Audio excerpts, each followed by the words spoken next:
मां के रूप में तुम असफल हो, इसलिए मोबाइल से बच्चे पाल रहे हो। ये नहीं कहते कि तुम एलिजिबल नहीं हो, और वही बड़े होकर के जब तुमको रुलाते हैं, अपनी पत्नी को अलग ले जाते हैं, तब तुम घूमते हो मोहल्ले में, कहते हो कि जब से ये आई है तब से बेटा हमारा पराया हो गया।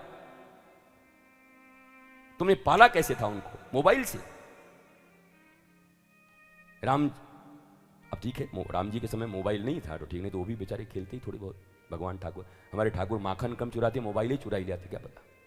ठाकुर जी ऐसे ही हमारे विनोद कर रहे हैं। लेकिन देखो मोबाइल तुम्हारे पास है, देखो मेरे पास भी तो लैपटॉप है, मोबाइल है, सब रखा हुआ हूं मैं। सारे जो बहुत एडवांस गैजेट्स होते हैं मैं आ ही जाता है मेरे पास। तुम्हारे पास दूसरे दिन आएगा एप्पल का कोई भी चीज, मेरे पास पहले ही दिन आता है, पहुंच जाता है। असमर्थ नहीं होते धार्मिक लोग, असमर्थता तुम में होगी। तुम्हें बजट बनाने होंगे, प्लानिंग बनाने होंगे, हमको नहीं बनाना होता, हम मौज में रहते हैं। क्योंकि मैं जगत के पीछे कम और जगदीश के पीछे ज्यादा रहता हूं, तो हमारा ख्याल भी जगदीश रखता है, जगत का पिता रखता है। आप भी चुन लीजिए ना, क्यों नहीं चुन लेते? जलते क्यों? जेलसी क्यों है आपके भीतर में? गालियां क्यों देते हैं आप? किस बात के लिए गालियां देते हैं? मैं यही तो पूछ रहा हूं ना। अगर एकेडमिक क्वालिफिकेशन है तो आप हमारी बात करो, आकर हमसे बातचीत करो। यार तुम तीनों को तो मैं पक्का मेडल दूंगा भी, ये जो तीनों बीच में बैठे हैं हंसने के लिए। मैं ऐसा ही आदमी चाहता हूं, बंदा जो खूब हंसे, मौज करे। कितने लोग तो 1 घंटे हो गए इतना बड़ा मुंह लेकर बैठे हुए, मैं बोल बोल के थके जा रहा हूं, हंस भी नहीं रहे। थोड़ा मुस्कुराइए, हंसिए।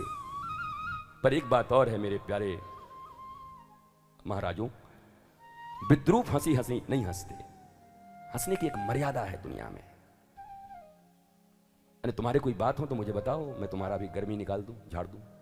बोलो, अगर कोई तुम्हारे भीतर में कोई ज्यादा ज्ञान हो, कुछ हो तो बोलो।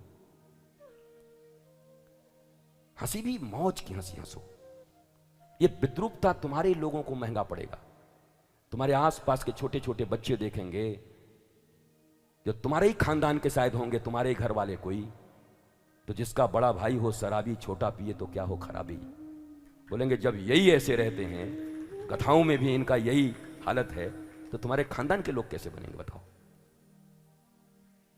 कोई बात है तो खड़े हो जाओ, शेर के पास आए हो।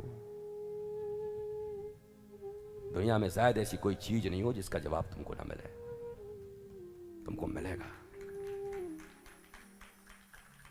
तो मैं तुम्हारे गांव में आया हूं तो किसी एक व्यक्ति के प्रेम में आया हूं, नहीं तो तुमको हमसे मिलना भी कठिन है। मैं जानता हूं तुम कौन हो, तुम्हारा हमसे मिलना भी कठिन है। महीनों तक विदाउट अपॉइंटमेंट मिल नहीं सकते।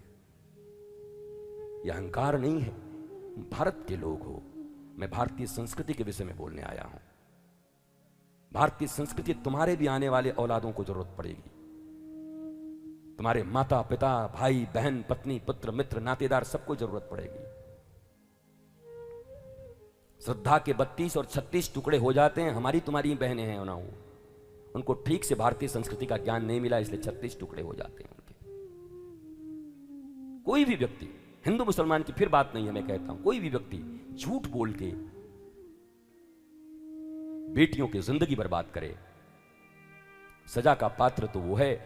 पर मैं ये भी कहता हूं, क्या भारतीय समाज और माता पिता भी कहीं विद्या देने में चूक नहीं गए?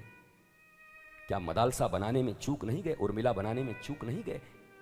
सती अनसुईया की तरह उनको शिक्षा नहीं दिया अपनी बेटियों को? लोपामुद्रा और गार्गी नहीं बनाया उनको? झांसी की रानी की शिक्षा नहीं दी उनको? हम भी तो चूक रहे हैं, पर हमारे चूक के कारण ही ये हालत ऐसी हो गई है।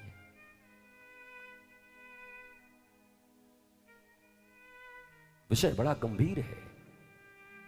ये बात अलग है कि कृष्ण मुस्कुराते हैं तो मुस्कुराते मुस्कुराते सब सीखना है। एक तरफ गंभीर हैं, एक तरफ मुस्कुराने वाले हैं। राम कृष्ण दो एक हैं, अंतर नहीं निमेष। इनके नयन गंभीर हैं, इनके थोड़े चपल विशेष। वो थोड़े गंभीरता में रहते हैं, थोड़ा आंख मटकाते रहते हैं। हमारे ठाकुर जी हैं तो एक ही। राम का कोर्स जिसने पढ़ लिया हो वही कृष्ण को जान सकता है। राम के जमाने में उतनी सभ्यता नहीं थी, भगवान सभ्यता बनाने आए थे, मर्यादा पुरुषोत्तम थे। कृष्ण के जमाने में सभ्यता तो थी, बुद्धि तो था, लेकिन बुद्धि का प्रयोग लोग सूढ़ तरीके से कर रहे थे षड्यंत्र के लिए। इसलिए ठाकुर ने सैकड़ों बार झूठ बोला,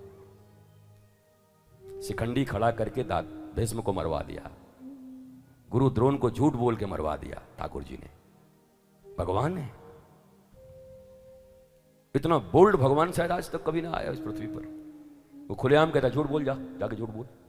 और बोला महाराजा भगवान है। बोला हम भगवान है, तेरा क्या हुआ? हम बोल रहे हैं ना, जा, फिर भी हमारी पूजा होगी, फिर भी गीता लिखी जाएगी, हम तो छोड़ के भाग जाएंगे युद्ध से, फिर भी हम रणछोड़ राय के रूप में हमारी पूजा होगी, क्योंकि हमारा उद्देश्य धर्म की स्थापना और मानव का आनंद है। मेरा उद्देश्य अगर सही है तो रास्ते इधर उधर भी होंगे तो काम चल जाएगा, बन जाएगा। What's your process, it's not important, what's your motive, it's more important. Motive क्या है आपका? जिंदगी में मोटिव ठीक रखो। मैं ये नहीं कहता कि अब प्राचीन तरीके से तुम रहो, क्योंकि मैंने खुद ही कहा है, तुमने सुना होगा चैनलों पर कई बार, कि पहले रथ का जमाना था और राफेल का जमाना है। आज अगर भारतीय सेना कहे कि मैं रथ से जाकर के युद्ध लड़ूंगा, तो पाकिस्तान तुम्हारे ऊपर जीत जाएगा, चाइना तुम्हारे ऊपर, कि हम तो राम कृष्ण की संतान, हम लोग रथ से चल बादल, तब तक तो F-18 डाल देगा, सब बादल निकल जाएगा।